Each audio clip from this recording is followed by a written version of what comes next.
तो हमने एक नाट्य संस्था का निर्माण किया जिसका नाम था रंगनायक, और हमने उस वक्त आधुनिक नाटक किया और एब्स्ट्रैक्ट और अमूर्त नाटक किए जी जिसकी कल्पना भी नहीं थी लोगों को। अब एक था राजा जो किया हमने, जी तो उसमें हमारा मेकअप जो है वो स्टेज पर होता है।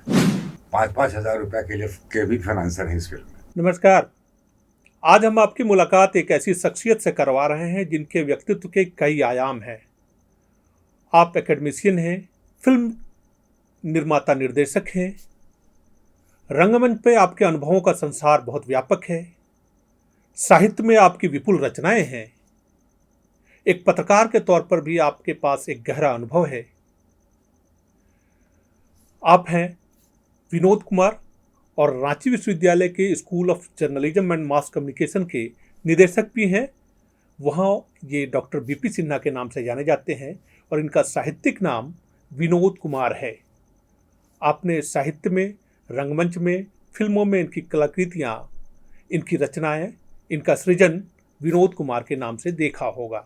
तो आपका सर स्टूडियो में बहुत बहुत स्वागत है। धन्यवाद आपका। सबसे पहले हम ये जानना चाहेंगे कि आप छात्र जीवन से, जी जैसा कि हमने जाना है कि आप छात्र जीवन से रंगमंच की ओर आकर्षित रहे और आपकी कला की जो यात्रा है, मेरी जो समझ है वो रंगमंच से शुरू हुई। तो हम लोग सबसे पहले रंगमंच की यात्रा कैसे शुरू हुई और कैसे फिर आप बाकी क्षेत्रों में, पत्रकारिता में, फिल्मों में, साहित्य में आपका अनुभव संसार कैसे बढ़ता चला गया, इस पूरी यात्रा के बारे में हम जानना चाहेंगे। पहले रंगमंच से शुरुआत करते हैं।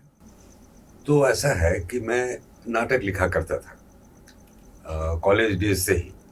मैं शुरुआत हो गई थी, और जब मैं पोस्ट ग्रेजुएशन कर रहा था तो मैं नाटक लिखता था और नाटक से मेरा जुड़ाव था। हालांकि मेरी रचनाएं अभी प्रकाशित नहीं हुई थी। प्रकाशित हुई थी तो कहानियाँ, कविताएं, लेकिन नाटक अभी तक प्रकाशित नहीं हुआ था। लेकिन नाटक मैं खूब जोरों शोर से लिख रहा था उन दिनों, जब आप कॉलेज में पढ़ते थे? जी जी। अच्छा। और जब मैं बंगला नाटक देखता था, और उस वक्त रांची के बारे में बता दूं कि यहाँ दक्षिण के लोग काफ़ी थे जी साउथ के। जी शुरुआती दौर में जब एचईसी खुला था, जी, लघु भारत माना जाता था जी उस जी, समय। उस समय हमने मलयालम नाटक देखा। अच्छा। और बंगला नाटक तो देखता ही रहता था, मलयालम नाटक देखा तो मेरे मन में यह है कि जब मलयालम में नाटक हो सकता है रांची में, बंगला में तो खैर होता ही है, बंगला भाषी यहाँ काफ़ी हैं, तो हिंदी का एक आधुनिक रंगमंच क्यों नहीं हो सकता है। जी तो हमने एक नाट्य संस्था का निर्माण किया जिसका नाम था रंगनायक, जी। और ये 1972 की बात है। 72 की बात जी। है। और 1972 के नवंबर में, और पूरे 50 साल से 52 सालों की जी यात्रा। जी जी जी।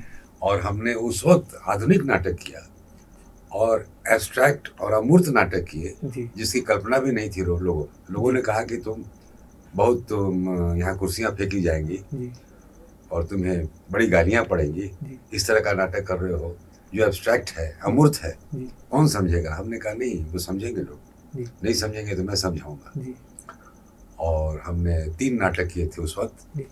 एक नाटक था 22 मार्च 2 बजे रात, जिसमें मैंने युवा के फ्रस्ट्रेशन की कहानी थी जी कि कैसे वो लोग बहुत दिनों से शहर में घूम रहे हैं, नौकरी की तलाश कर रहे हैं, पढ़े लिखे हैं, लेकिन उनको कुछ मिलता नहीं है, और अंत में वो लोग डिसाइड करते हैं कि चलो अब आत्महत्या कर ली जाए। जी। और ये नाटक मेरा जो है, इस पर फिल्म भी बनाई पूना इंस्टीट्यूट में।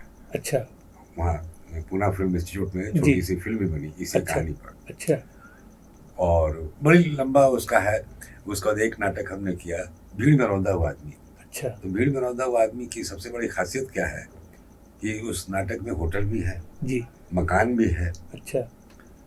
और कुछ भी नहीं है, न मकान है न होटल है, लेकिन हमने उसको सिर्फ म्यूजिक और लाइट के सहारे ये दिखलाया। अच्छा। हाँ, तो इसके बाद में लोगों ने बड़ी प्रशंसा की, और लोगों को लगा कि होटल है, लोगों को लगा कि मकान है, जी। और कोई सेट नहीं था। अच्छा, केवल संगीत के जरिए अभिव्यक्ति, संगीत और लाइट के लाइट। जरिए। और अच्छा। एक नाटक हमने किया था एक था राजा।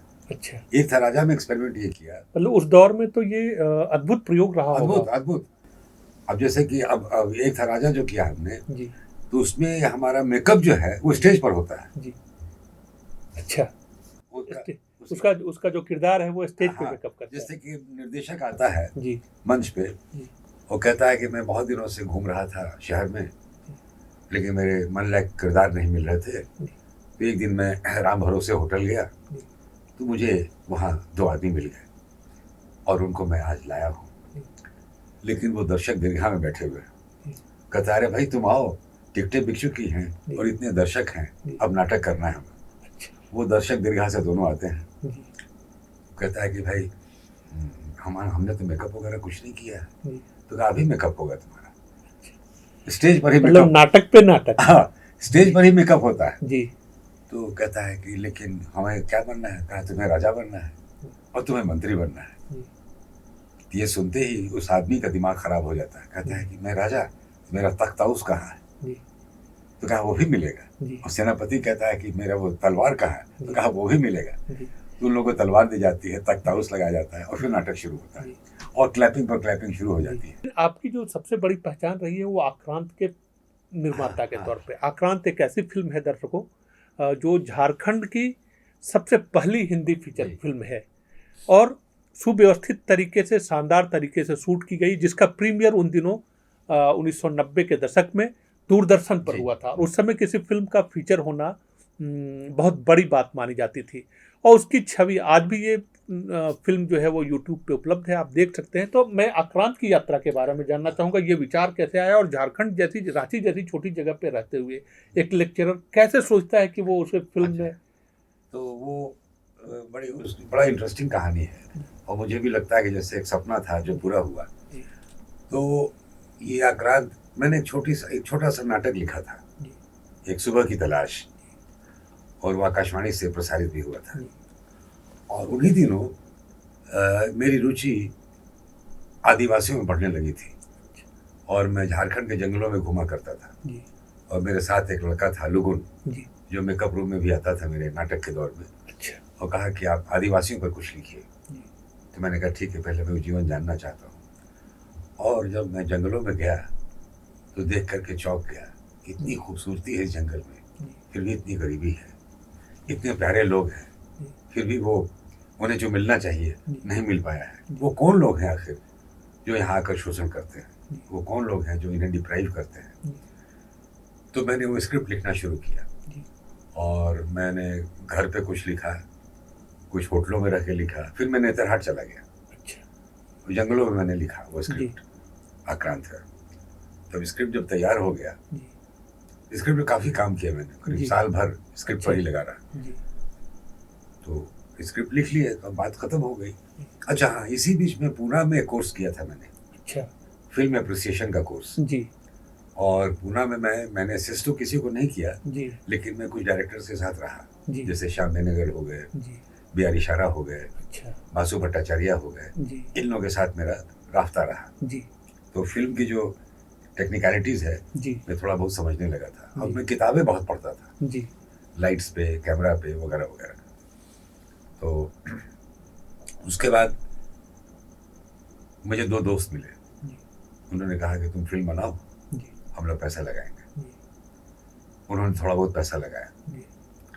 उसके बाद अब विश्वास नहीं कीजिएगा, 5-5 हज़ार रुपया के भी फाइनेंसर हैं इस फिल्म में। अच्छा, मतलब कई लोगों के सहयोग से बनी है। हाँ, कई लोगों के, एक आदमी नहीं, कई लोगों के। अब एक वक्त की बात है कि एक बम्बई के आर्टिस्ट थे, उनको पैसा देना था, मेरे पास पैसे नहीं थे। तो मैंने कहा कि शूटिंग चलता रहेगा। मेरे असिस्टेंट को कहा कि देखो ये सीन करना तुम, हम पैसे का इंतजाम करके आते हैं। कहाँ राजा डेरा जंगल और कहाँ रांची, कितनी दूरी है। वहाँ से मैं आया और कहा कि यार इज्जत का सवाल है। अपने दोस्त से कहा कि 10,000 रुपये दो। तो क्या है? हमने कहा दुबे जी को देना है। तो बहुत पिटाई होगी और वो काम नहीं करेंगे। तो इस तरह से हमने 5,000, 10,000, 20,000, 50,000 हम लेते रहे लोगों से, दोस्तों से, और मैं कर्ज में घिरता चला गया। और एक वक्त ऐसा आया कि मैं सड़क पे आ गया। मैं खुद नहीं जानता था कि मैं क्या करूँ। लोग मेरा मजाक उड़ाने लगे, ये तो फिल्म बनाने चले थे, अब इनका क्या होगा। कितनी लागत आई होगी उस समय? लागत उस वक्त 8-10 लाख रुपए। अच्छा, 8 से 10 लाख रुपए। हाँ, 8-10 लाख रुपए आई थी। तो और जंगल में हम लोग क्या करते थे, वहीं पर खाना बनता था और हमने बुफे लगा दिया था।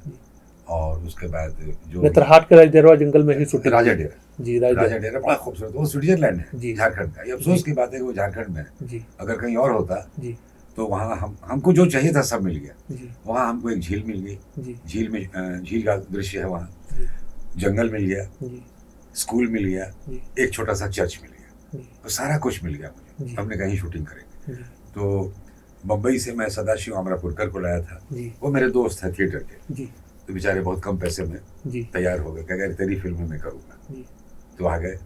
और कलकत्ते से मैं श्रीला मजुमदार को लाया था, जो बहुत फ्रांस वगैरह में बहुत उनको बड़ा नाम था। जी और बंगला फिल्में करती थी वो, और हिंदी भी जी श्याम बेनेगल की, मृणाल सेन की फिल्में की थी। जी तो उन लोगों को हमने नेतरहाट में रखा था और हम लोग राजा डेरा में रहते थे, और वहीं खाना बनता था और सारा कुछ वहीं होता था। तो जो इक्विपमेंट्स हैं शूट करने के लिए, इक्विपमेंट्स हम बॉम्बे से लाए थे, इक्विपमेंट्स जी, बॉम्बे से। इसका रिस्पांस कैसा रहा फिल्म का? हाँ, बता ऐसा तो सभी लोग जानते हैं, याद करते हैं, जब भी फिल्म की यात्रा शुरू हाँ, होती है, हाँ। झारखंड की फिल्मों की बात होती है तो शुरुआत आक्रांत हाँ। से होती है। जी। सुव्यवस्थित तरीके से पहली फिल्म आक्रांत ही है। जी। तो इसके बारे में। हाँ, तो उसके बाद में बहुत भाग दौड़ होती रही, कैसे होगा क्या होगा, और दिल्ली जाना, मंडी हाउस जाना, ये है वो है। तो फिर उसके बाद दूरदर्शन ने इसको स्वीकृत कर लिया और कहा कि फिल्म को हम लोग चलाएंगे। वहाँ से कुछ पैसे मिले। उसके बाद एक टाइम वीडियो निकलता था उस वक्त, टाइम वीडियो ने लिया, उसने कुछ पैसे दिए, और एक और चैनल था बॉम्बे का, उसने लिया। तो कुल मिला के पैसा आ गया मेरा। कमाई तो नहीं हुई, लेकिन जिन लोगों से लिया था मैंने और जो मेरा पैसा लगा था वो सब आ गया। मतलब व्यावसायिक प्रदर्शन फिल्म का नहीं होता था। अब हॉल में नहीं, हॉल में 3-4 जगह हमने किया था, लेकिन वो व्यावसायिक प्रदर्शन नहीं था, वो आमंत्रित लोगों के बीच में था। बम्बई में किया था मैंने, ब्रॉडवे में, बम्बई में किया था, और रांची में किया था, सुजाता में। वो आमंत्रित लोगों के बीच में किया था। ये 30 सालों का फासला, और अब फिल्म निर्माण में नई तकनीक आ गई है, नई प्रतिभाएं आ गई हैं। आप क्या महसूस करते हैं कि फिल्मों को लेकर जो विकास होना चाहिए था या जो जागरूकता होनी चाहिए थी झारखंड में? आज भी फिल्में बन रही हैं, क्षेत्रीय भाषाई की कई फिल्में बन रही हैं, कुछ का प्रदर्शन भी हो रहा है। आप क्या महसूस करते हैं एक फिल्मकार के तौर पर कि आपने जब फिल्म यहाँ पे बनाई होगी तब आपके मन में एक सपना रहा होगा, और ये लगा होगा कि एक फिल्म के लिए एक माहौल बनेगा, शूटिंग शुरू होगी, और एक सिलसिला जो है वो जाहिर तौर पर वो यात्रा वहीं नहीं रुकनी थी, आगे चलनी थी। तो आज का दौर और तब का दौर, क्या फर्क महसूस करते हैं? मैं बता रहा हूँ, उस वक्त फिल्म बनाना बहुत मुश्किल था, डिफिकल्ट था, इसलिए कि सेलुलाइट की फिल्म में कैमरा अलग होता था, और साउंड भी रिकॉर्ड करने के लिए नागरा टेप रिकॉर्डर होता था, और दोनों की कैमरा की और नागरा टेप रिकॉर्डर का जो ये है स्पीड एक ही होना चाहिए था। उस पर शूटिंग होती थी और वो रिकॉर्ड होता था, और फिर पायलट रिकॉर्डिंग होती थी, फिर हम लोग स्टूडियो में जाकर डबिंग करते थे। बहुत डिफिकल्ट था। फिर रशेस, वो जो है एडिटिंग टेबल पे स्टैंड बैक सिस्टम था, और एडिटर बेचारा फंसा रहता था, काटता रहता था। फिर हम लोग को पता नहीं होता था हमने क्या शूट किया है, हम लोग नहीं जानते थे क्या शूटिंग हुई है। फिर लैब में वो रशेस आते थे लैब से, तब जा रहे ऐसा हुआ, वैसा हुआ, ये हुआ। अब फिल्में बनाना बहुत आसान हो गया है। आप घर में बैठ के फिल्म बना सकते हैं, आप खूंटी में बना सकते हैं, तोड़फा में बना सकते हैं, कहीं भी बना सकते हैं फिल्म। अब वो फिल्म बनाने का मिथ नहीं रहा, जो एक मिथ था पहले, वो फिल्म बहुत बड़ी चीज़ थी। अब फिल्म बहुत आसान हो गया, कोई भी फिल्म बना सकता है, कहीं भी बना सकता है, जंगल में, घर में, चूँकि डिजिटाइज हो गया। लेकिन आज भी आक्रांत जैसी फिल्म क्यों नहीं बनती है? हाँ, तो अब उस पर मैं आ रहा हूँ। लेकिन फिल्म बनाना तो आसान है, वो सोच होनी चाहिए, लोगों के पास वो सोच होनी चाहिए। अब जैसे मैं अभी जो फिल्म देख रहा हूँ, जो झारखंड में फिल्में बनती हैं, वो या तो बम्बैया फिल्म है या साउथ इंडिया फिल्म है। हमारे झारखंड में कहानियाँ बिखरी पड़ी हैं, इतनी हज़ारों कहानियाँ हैं।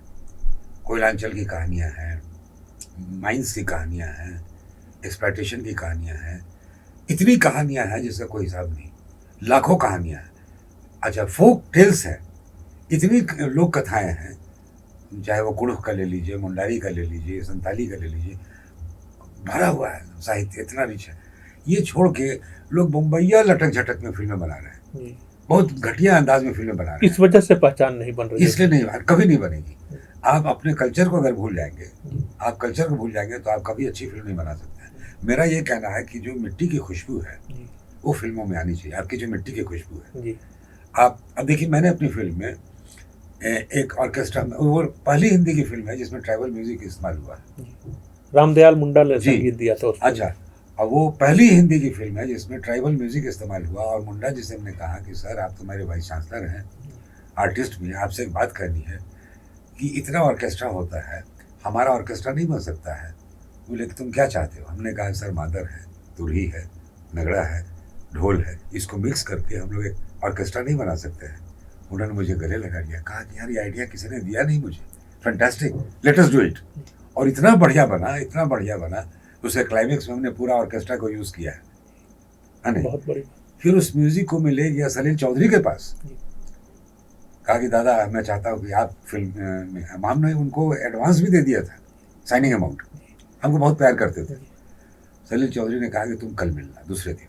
और जब मैं दूसरे दिन गया तो बोले कि बेटा ऐसा है, बर्बाद मत करो, मैं तो मधुमती बना दूंगा, ये फ्रेश है, रॉ है, रहने दो इसको, यू प्ले विथ इट। ये हिंदी फिल्म में ऐसी म्यूजिक नहीं आई है।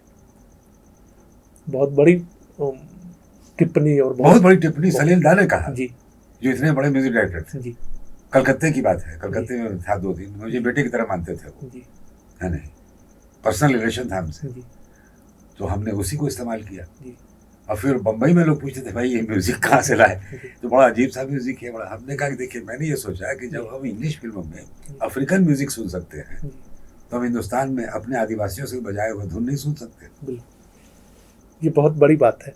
अच्छा, ये रंगमंच की बात थोड़ा और करते हैं। रांची जो एक समय रंगमंच के लिए बहुत ही समृद्ध जगह मानी जाती थी, और यहाँ के आपने ही नाटकों के अपनी संस्था के जरिए 150 से ज़्यादा शो किए देश भर में, और भी कई संस्थाएं हुई, हस्ताक्षर है और बहुत सारी संस्थाएं हैं नाम। रंगमंच का की जो संस्कृति है वो क्यों कम हो गई, क्यों खत्म हो गई, या क्यों अवसान की तरफ बढ़ रही है? देखिए, यहाँ पे थिएटर लोग कर रहे हैं, ऐसी बात नहीं कि नाटक नहीं हो रहा है, नाटक कर रहे हैं जी लेकिन मेरा इसमें 2 बातों पे विरोध है। जी यहाँ नाटक लोग फ्री में दिखलाते हैं। आपको मैं बताऊं, उस वक्त मैं नाटक फ्री में नहीं दिखलाता था। मैं 10 रुपये, 5 रुपये, 20 रुपये की टिकट रखता था। अब मैंने कहा जो टिकट खरीद के आएगा वही मेरा दर्शक है। और हम लोग टिकट बेचने निकलते थे झोला लेकर के। एक आदमी को मैंने फ्री में एंट्री नहीं दी। हमारे दर्शक 50 ही होते थे, 100 ही होते थे, लेकिन वो टिकट कटा के आते थे और उनको मैं कहता था ये मेरे दर्शक है, क्योंकि टिकट कटा के आए। अभी क्या हो गया है कि टिकट लोग नहीं बेचते, फ्री में दिखलाते हैं। बाकी अंदर की बातें मैं नहीं बताऊंगा, नहीं छेड़ना चाहता, वो थोड़ा सा अच्छा नहीं होगा। और लोग पढ़ते नहीं हैं, ये जानते नहीं है कि हमें क्या दिखलाना है, क्या शो करना है, कैसे हमको तकनीक का इस्तेमाल करना है, कैसे हमें डायरेक्ट डिलीवरी करनी है, और क्या क्या चीज़ें लिखी गई हैं। अब जैसे कि नाटक में बहुत एक्सपेरिमेंट्स हुए हैं, हो रहे हैं। तो अब जैसे थर्ड थिएटर की बात है, ग्रोटेस्की की बात है, बादल सरकार की बात है। अब ये सब लोग नहीं करके अब लोग छोटी मोटी हास्य कहानियाँ, कविताएं इस तरह का ले करके नाटक कर रहे हैं और फ्री फंड में दिखला रहे हैं। तो वो दर्शक आपका नहीं है। अब वो ही 50 ही आता है दर्शक देखने के लिए, लेकिन आपका दर्शक नहीं है। वो गहराई, वो चिंतन नहीं है। वो गहराई होनी चाहिए, वो चिंतन होना चाहिए, तभी आपका रंगमंच विकसित होगा। रांची के रंगमंच की जब हम बात करते हैं तो मैं आपसे कुछ कहानियां सुनना चाहूँगा, कुछ जानना चाहूँगा कि ऐसी कौन कौन सी हस्तियां हुई जिन्होंने यहाँ पे रंगमंच को विकसित करने में, हालांकि ये बहुत पर्याप्त वक्त नहीं है इसके लिए, लेकिन तब भी मैं कुछ जरूर जानना चाहूँगा कि ऐसे उन नामों के बारे की जो रंगमंच में एक दौर में बड़े कलाकार माने जाते थे, बड़ी हस्तियाँ थीं, उनका क्या योगदान रहा। इसमें एक नाम मैं लेना चाहूँगा, बलदेव नारायण ठाकुर का, जो मेरे हर नाटक में जिन्होंने भाग लिया। वो एक बहुत बड़े कलाकार थे और वो मामूली आदमी थे।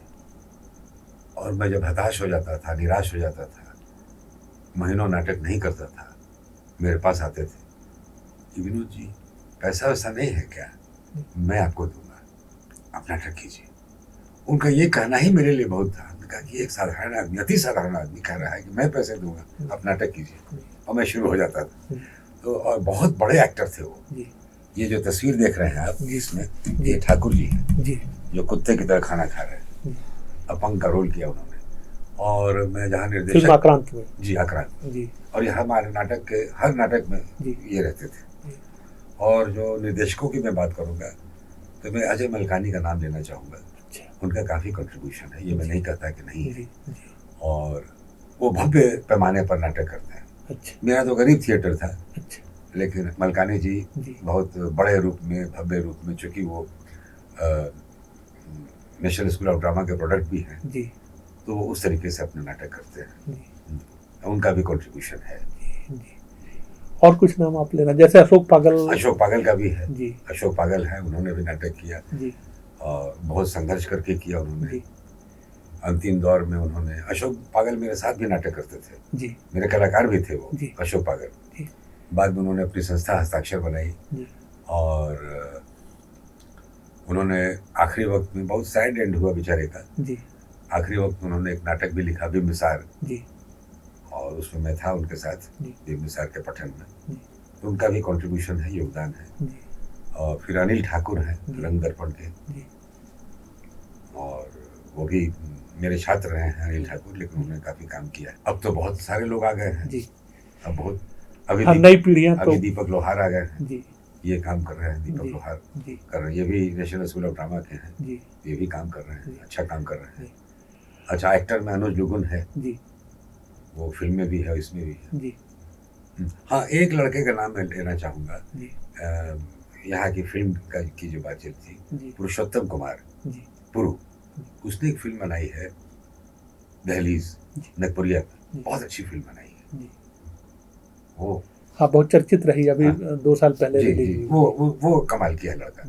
उसका नाम मैं लेना, मैं भूल गया था, लेकिन उसका नाम मैं लेना चाहूँगा जी। सर, हम लोग थोड़ा आपके व्यक्तित्व के पक्ष की ओर बढ़ते हैं। एक एकेडमिशियन के तौर पे अपनी यात्रा के बारे में बताएं। एकेडमिशियन का है कि मैंने इंग्लिश में एमए किया और मैंने वकालत की पढ़ाई भी की, बीएल की डिग्री भी है मेरे पास।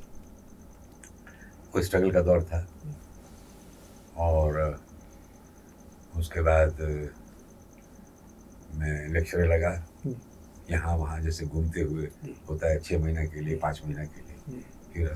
फिर मैं जेएन कॉलेज में आया, जेएन कॉलेज में ही मेरी नियुक्ति हुई, कमीशन हुआ मैं। और यहाँ से फिर मैं चला गया, पोस्ट ग्रेजुएट डिपार्टमेंट मेरा हुआ। उस वक्त वाइस चांसलर थे शीन अख्तर, वो मुझे कहे कि नहीं, तुम्हें पोस्ट ग्रेजुएशन में होना चाहिए, तुम्हारे जैसे टैलेंट। मैंने कोई पैरवी नहीं की, मैंने कोई चिट्ठी नहीं लिखा, वो खींच करके हमको पोस्ट ग्रेजुएट पे ले आए। तो मैं पोस्ट ग्रेजुएट में रहा। उसके बाद 2010 में, 2009 में ही मैंने फिर सेंट्रल यूनिवर्सिटी खुला यहाँ रांची में, तो सेंट्रल यूनिवर्सिटी में मैंने अप्लाई किया। फिर मेरा इंटरव्यू हुआ, बहुत लंबा चौड़ा इंटरव्यू हुआ। फिर मेरा वहाँ अपॉइंटमेंट हो गया, मैं वहाँ चला गया रांची यूनिवर्सिटी से, और वहाँ था, और वहाँ से मैं रिटायर हुआ 2014 में। आप अंग्रेजी के इकलौते डिलीट हैं। आपने सेंट्रल यूनिवर्सिटी में एंडेंजर्ड लैंग्वेज का एक नया डिपार्टमेंट शुरू किया, इन काम के लिए भी आपको याद किया जाता है। हाँ, तो थोड़ा इसके बारे में बता रहा हूँ। मैं वहाँ जब मैं था तो मैं इंग्लिश का हेड था, और वहाँ लैंग्वेजेस डिपार्टमेंट खुला था जिसमें चाइनीज़, कोरियन और टिबेटन, उसका मैं डीन था। उसके बाद मैं डीन स्टूडेंट्स वेलफेयर था। उसके बाद डायरेक्टर परफॉर्मिंग आर्ट्स था। सारा काम मुझे दे दिया गया था। मैं वीसी से कहता था, सर इतना मैं काम कैसे करूँगा? तो कहा कि नहीं, I have faith in you, तुम काम करो। इसके बाद क्या हुआ कि जब वीसी नहीं होते थे, छुट्टियों में जाते थे, तो एज ए सीनियर प्रोफेसर मुझे वो चार्ज दे के जाते थे, तो मैं उस वक्त वीसी भी रहता था। तो हमें उन्होंने कहा कि तुम जाओ दिल्ली, इंडेंजर्ड लैंग्वेजेस का हमको डिपार्टमेंट लेके आओ, हम देखते हैं तुम क्या कर सकते हो।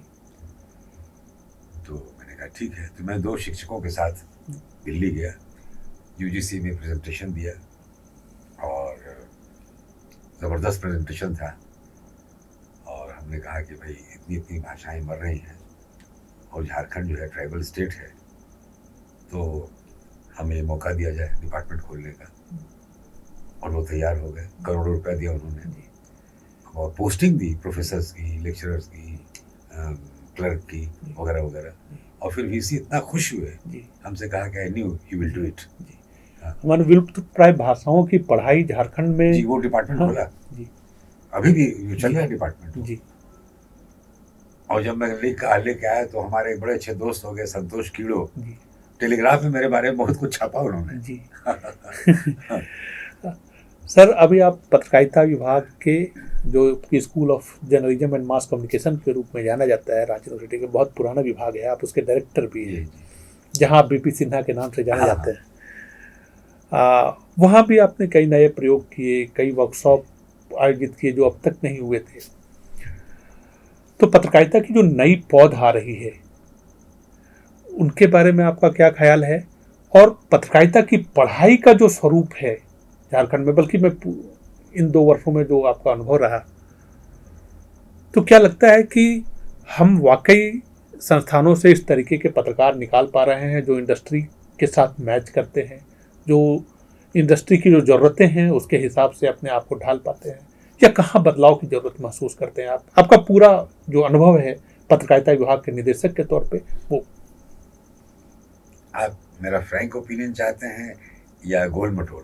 नहीं, फ्रैंक ओपिनियन चाहूँगा क्योंकि अच्छा। देखिए, मैं जब यहाँ आया पत्रकारिता में, इसके साथ मैं बता दूं, एक मुझे और मिला है, वो पोस्ट मिला है रेडियो खांची का। रेडियो खांची का डायरेक्टर, रेडियो खांची का भी मैं डायरेक्टर हूँ और यहाँ मिला। तो मैं, और ये इतना पुराना डिपार्टमेंट, लेकिन मुझे लगा कि यहाँ बहुत सारी कमियाँ हैं कि सबसे पहले तो क्या है कि जो एक एकेडमिक एटमॉस्फेयर था उसकी मैंने कमी देखी। मैंने कहा कि भाई एकेडमिक एटमॉस्फेयर इसको हम लोग क्रिएट करें, क्लासेस हों, रेगुलर क्लासेस हों, बढ़िया से क्लासेस हों, और बाहर से अच्छे अच्छे लोगों को बुलाया जाए।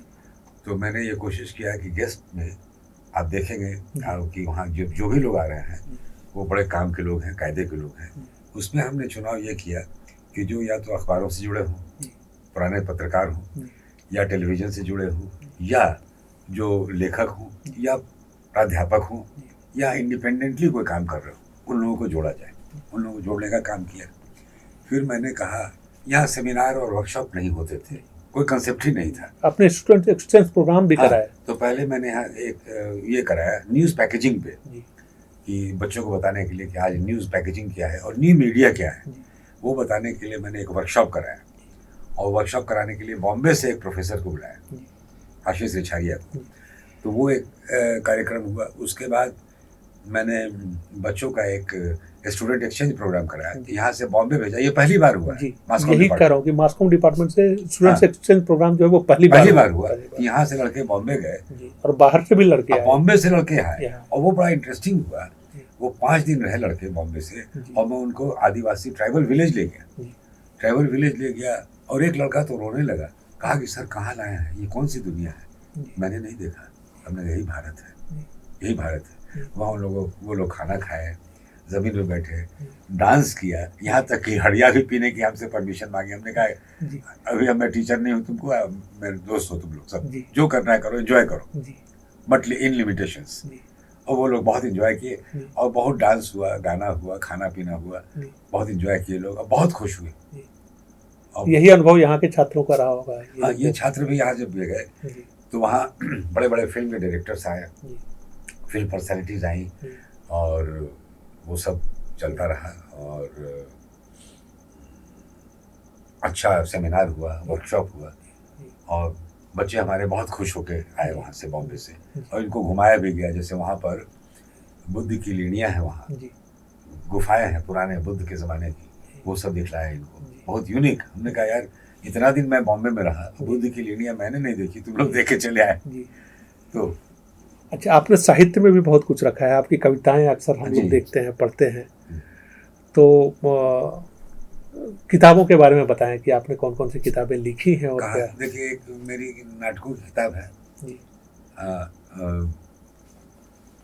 15 ध्वनि नाटक, 15 व्यंग्य नाटक, 10 रंग नाटक, है नहीं, ये तो 3 मेरी। और उसके बाद एक है जलते हुए बेसमेंट में कुछ लोग, और आपको मैं बता दूं जलते हुए बेसमेंट में कुछ लोग जो है वो नाटक कन्नड़ में भी अनुवाद हुआ उसका। अच्छा। और कन्नड़ में स्टेज भी हो गया। अच्छा। हिंदी में नहीं हुआ है। वाह। हिंदी में नहीं हुआ है। और वो चूंकि उसका कैनवास बहुत बड़ा है, एक ही जगह में 20 लोग बैठते हैं और डिस्कस करते हैं, डिस्कशन प्ले है वो। और उसके बाद एक नाटक है जो मैं अभी लिख क्या रहा हूँ, कंप्लीट हो गया है वो, स्टेज भी किया है हमने, ताक दिनाधिन उर्फ अंजामे गुलिस्तान। ये सटायर है आज की स्थितियों पे।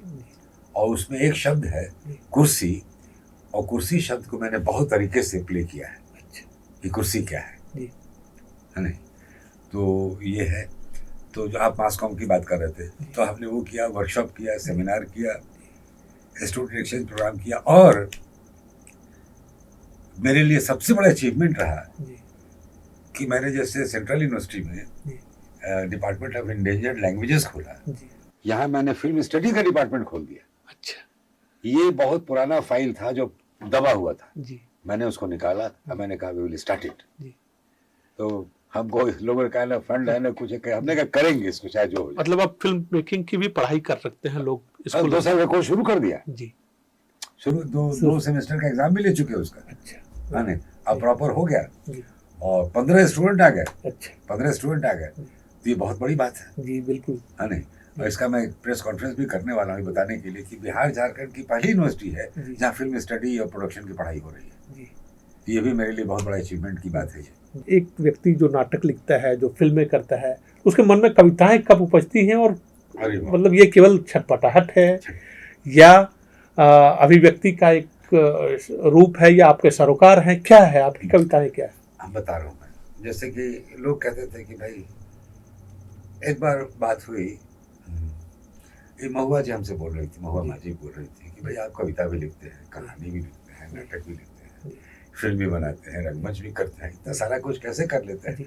यही तो मैंने कहा कि आपके व्यक्तित्व के बहुत आयाम है। हाँ, तो हमने कहा कि देखिए सत्यजीत रे को देखिए, वो तो बहुत बड़े फिल्म मेकर थे, लेकिन वो म्यूजिशियन भी टॉप के थे, अपनी फिल्मों की म्यूजिक खुद दिया करते थे, कहानियाँ भी लिखते थे, और बच्चों के लिए बहुत डिटेक्टिव स्टोरीज लिखी उन्होंने, नॉवेल्स लिखी हैं, और बहुत सारे ऐसे लोग हुए हैं। विधाएं मुझे चुन लेती हैं, मैं विधाओं को नहीं चुनता, विधाएं मुझे चुनती। मुझे लगता है कि ये बात मुझे कविता के थ्रू कहनी चाहिए, तो मैं कविता लिखता हूँ। मुझे लगता है ये बात कहानियों का कैनवास चाहिए, मुझे लगता है ये नहीं नाटक चलेगा, तो वो विधाएं मुझे चुनती है। अब जैसे कि मैंने कहा कि वो फिल्म का जो कैनवास था, अभी फिल्म की 2-3 स्क्रिप्ट मेरी पड़ी हुई है। अच्छा, फिल्म बनाने की तैयारी है? तैयारी कर रहे हैं जी। हाँ, लेकिन फाइनेंसर नहीं मिल रहा है जी। नहीं, और मेरे पास इतने पैसे नहीं कि मैं खुद पैसा खर्च करके फिल्म बनाऊँ। तो और मैं दूसरे तरह की फिल्म बनाता हूँ, इसलिए लोगों को परेशानी होती है। लेकिन अब मैंने एक कॉम्प्रोमाइज़ किया है थोड़ा जी। कि कुछ कॉम्प्रोमाइज़ करके फिल्म बनाने की प्लानिंग है इस तरीके। तो विधाएं मुझे चुन लेती है। मुझे लगता है कि जो बात मुझे कविता में कहनी चाहिए वो मैं कविता में कहता हूँ, जो कहानी में कहनी चाहिए वो कहानी में, और जो बात नाटक में वो नाटक में, और फिल्म तो खैर अलग है ही। अब एक चीज़ है कि मैंने ज़िंदगी में उपन्यास नहीं लिखा था, ये बताना चाह रहा था जी। अब मैंने उपन्यास लिखना शुरू किया है। अच्छा। और एक उपन्यास लिखा है मैंने इस उम्र में, मुझे लगता है कि इसके बाद मेरी बड़ी बदनामी होने वाली है उस उपन्यास से। अच्छा। हाँ, वो रोमांटिक नॉवेल है, अल्ट्रा रोमांटिक। अच्छा। मैं रात हूँ। अच्छा। वो एक औरत की कहानी है। अच्छा। मतलब उम्र के इस पड़ाव पे एक ख्वाहिश थी जो अब पूरी होने जा रही है। हाँ। और मुझे लगता है कि ख्वाहिशें जो हैं वो जीवित रहनी चाहिए, एक कलाकार का, एक साहित्यकार का। और तो आपने अभी विनोद कुमार जी से हमारी बातचीत सुनी। हम अगली कड़ी में ऐसी शख्सियतों से आपकी मुलाकात करवाते रहेंगे। आप आए स्टूडियो में और आपने अपना अनुभव शेयर किया, आपका बहुत बहुत धन्यवाद। Thank you.